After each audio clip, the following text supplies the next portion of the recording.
Menurut kamu, nanti saya tanya hari Minggu, mengapa Yesus itu tidak menampakkan diri kepada ibunya, Bunda Maria, tapi kepada Maria Magdalena, perempuan-perempuan lain, dan kepada kelompok para murid?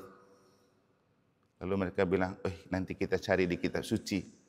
Lalu saya berkomentar, kamu cari sampai kamu punya kitab suci habis, itu tidak akan menemukan. Tapi sebenarnya Bapak Ibu, Injil hari ini memberikan jawaban untuk kita.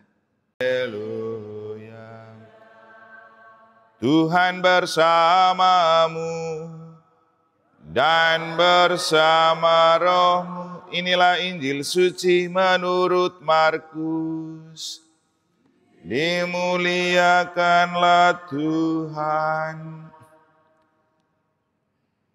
Setelah Yesus bangkit dari antara orang mati, pagi-pagi pada hari pertama minggu itu, ia mula-mula menampakkan dirinya kepada Maria Magdalena. Daripadanya Yesus pernah mengusir 7 setan. Lalu Maria Magdalena pergi memberitahukannya kepada mereka yang selalu mengiringi Yesus dan yang pada waktu itu sedang berkabung dan menangis. Tetapi ketika mereka mendengar bahwa Yesus hidup dan telah dilihat olehnya, mereka tidak percaya.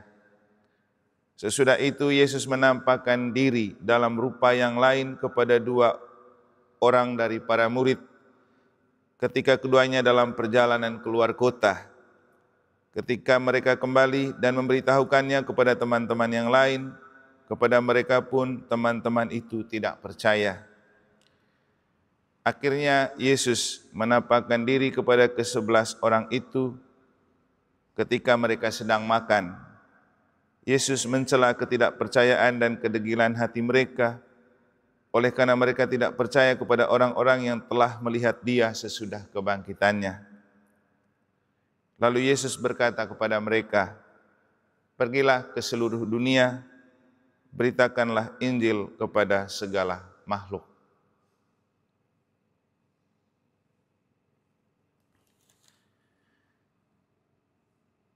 Demikianlah sabda Tuhan.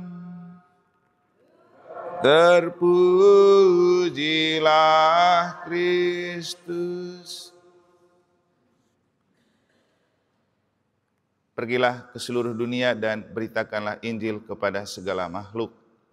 Frater, suster, Bapak Ibu saudara-saudari yang saya kasih dalam Tuhan, apa yang disampaikan oleh Yesus di bagian akhir Injil adalah sebuah penegasan dari mengapa kita memaknai APP, aksi puasa pembangunan tahun ini dengan tema pertobatan ekologis dalam pensiarahan pengharapan. Karena ini, misteri kematian dan kebangkitan Kristus tidak hanya menyelamatkan kita, jiwa kita dari dosa, tapi bumi ini dan segala isinya. Jadi segala makhluk itu kan mencakup apapun yang ada di bumi. Makanya pertobatan ekologis itu juga mengajak kita untuk lebih dekat dengan bumi, dengan seluruh alam ciptaan Allah yang ada di dalamnya, karena kita perlu bersatu kembali dengan mereka, menjadikan mereka sebagai sahabat bagi hidup kita, karena semuanya adalah makhluk hidup yang diciptakan oleh Tuhan untuk memelihara hidup kita. Kemarin waktu berikan renungan di Kementerian Keuangan, karena temanya hidup untuk menceritakan perbuatan-perbuatan Allah, saya lalu bertanya kepada mereka, apa perbuatan Allah yang paling pertama yang Allah lakukan untuk kamu? Ada yang menjawab, memberikan dirinya wafat dan mati di kayu salib untuk menebus dosa. Lalu saya bilang, itu terlalu jauh. Tapi pertama, kalau kita menyadari, saya mau tanya kamu, siapa yang pernah meminta, atau apakah pernah kamu minta kepada Tuhan supaya diciptakan dan dilahirkan ke dunia? Semua pada bingung. Ya Bapak Ibu, kita pun tidak pernah meminta untuk diciptakan Tuhan kan? Tapi murni Tuhan dengan inisiatif sendiri dan dengan cinta dan kebesaran hatinya menciptakan setiap kita. Kita tidak pernah minta untuk dilahirkan. Itulah perbuatan pertama Tuhan untuk kita. Maka kalau kita mau menceritakan perbuatan Tuhan, yang pertama yang kita ceritakan adalah Saya bersyukur Tuhan menciptakan saya. Saya bersyukur Tuhan melahirkan saya. Saya bersyukur karena Tuhan memelihara hidup saya. Dan karena itu saya tidak mau hidup tanpa Tuhan, tanpa percaya kepada Tuhan. Demikian juga alam raya ini dan segala isinya. Tidak ada yang meminta untuk diciptakan, tapi Tuhan menciptakan. Kalau kita kembali ke kitab Kejadian, kisah awal penciptaan, di situ kita menemukan dari hari pertama sampai hari ke-6, itu Tuhan menciptakan tanpa siapapun dan apapun meminta. Murni inisiatif Tuhan. Makanya kalau malam Paskah itu kan kita mulai dengan kisah penciptaan. Untuk mengingatkan kita bahwa hidup itu anugerah Tuhan. Dan baiklah kita menjalani hidup dengan kesadaran bahwa hidup adalah anugerah Tuhan dan baik untuk dihidupi bersama Tuhan. Para suster, Bapak Ibu, saudara-saudari, kemarin di akhir misa saya menitipkan pesan untuk kita.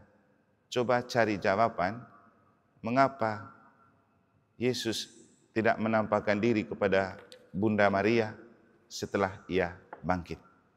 Apakah ada yang sudah menemukan jawaban? Berarti kemarin pulang tidak pikir lagi, langsung tidur ya. Semalam saya ngobrol dengan beberapa orang pemuda Katolik. Lalu saya tanya lagi, menurut kamu, nanti saya tanya hari Minggu, mengapa Yesus itu tidak menampakkan diri kepada ibunya, Bunda Maria, tapi kepada Maria Magdalena, perempuan-perempuan lain, dan kepada kelompok para murid? Lalu mereka bilang, nanti kita cari di kitab suci. Lalu saya berkomentar, kamu cari sampai kamu punya kitab suci habis, itu tidak akan menemukan. Tapi sebenarnya Bapak Ibu, Injil hari ini memberikan jawaban untuk kita. Makanya tadi waktu baca referen Mazmur itu, saya merasa bahwa memang referen Mazmur itu benar. Aku bersyukur kepadamu sebab engkau telah menjawab aku, dan Injil hari ini memberikan jawaban atas pertanyaan itu. Maka apa jawabannya, Bu Desri? Tadi dengar Injil? Dengar tapi hanya sekedar saja ya. Pak Mike? Enggak juga. Jawabannya kenapa? Kalau kita dengar dalam Injil tadi, orang-orang yang kepadanya Yesus memberikan kesaksian bahwa ia bangkit itu orang yang tidak percaya semua. Bunda Maria, dia bukan pribadi orang yang tidak percaya. Dia orang beriman, dia tokoh beriman, dia percaya. Dan dia menyimpan semua itu di dalam hatinya, termasuk ketika Yesus berbicara tentang aku akan mati dan bangkit pada hari ketiga. Dia simpan betul kata-kata itu, karena Yesus juga dia punya buah hati, dia tahu Yesus itu tidak pernah ingkar janji. Makanya dia pegang betul kata-kata Yesus. Sehingga karena Yesus melihat iman Bunda Maria, dia tidak perlu menampakkan diri lagi kepada ibunya. Dia sudah percaya. Dia hanya menampakkan diri kepada orang-orang yang tidak percaya. Nah, di antara kelompok orang yang tidak percaya, termasuk para rasul, juga ada yang namanya Thomas.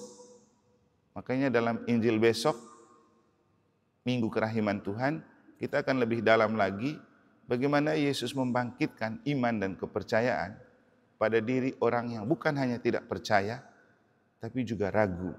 Beda antara tidak percaya dan ragu-ragu. Itu yang akan kita dalami besok. Jadi Bapak Ibu Saudara-saudari, para rasul, Maria Magdalena, perempuan-perempuan yang kepadanya Yesus menampakkan diri, itu mereka tidak percaya, Yesus tahu, tapi mereka malu untuk mengakui itu. Hanya satu orang yang berani mengakui kalau dia tidak percaya, yaitu Bunda Maria lagi. Thomas. Thomas saja yang berani bilang, saya tidak percaya sebelum saya bertemu dengan dia. Nah, besok kita akan melihat lagi apa artinya itu. Jadi paling penting bagi kita begini. Kenapa saya bilang ikut misa Oktav Paskah itu penting? Karena itu adalah saat di mana Yesus setelah menabur iman akan kebangkitan, dia memelihara sendiri iman itu dengan memunculkan diri dalam penampakan supaya orang itu mengikuti Yesus karena betul-betul percaya. Bapak Ibu Saudara-saudari, kita sudah sering ikut misa, kita sudah sering berdoa. Apakah itu cukup untuk menunjukkan kita betul-betul percaya? Ya, susah juga untuk kita menilai, tapi jangan lupa, manusia memang tidak bisa menilai tentang iman, tapi Tuhan bisa menilai iman kita. Tuhan tahu iman kita. Di antara kita yang datang, Tuhan tahu mana yang betul-betul beriman, mana yang hanya sekedar datang misa. Itu semua Tuhan sudah tahu. Marilah kita semoga dengan pengalaman Yesus menampakkan diri selama 3 kali kepada 3 kelompok manusia, membantu kita untuk makin memperdalam dan memperkuat iman kita, dan tidak perlu ragu lagi, karena toh Tuhan telah menunjukkan kepada kita melalui banyak saksi bahwa Ia sungguh-sungguh bangkit, dan kebangkitan Kristus itulah yang memenangkan iman kita. Makanya Santo Paulus adalah orang yang tidak masuk dalam kelompok para rasul, yang tidak hidup langsung bersama Yesus, tapi dalam surat-suratnya akhirnya dia berani mengakui Yesus sebagai tokoh yang paling hebat yang telah mati dan bangkit, sampai-sampai dia mengatakan bahwa kalau Yesus tidak bangkit, sia-sialah iman kita. Semoga Tuhan memberkati kita.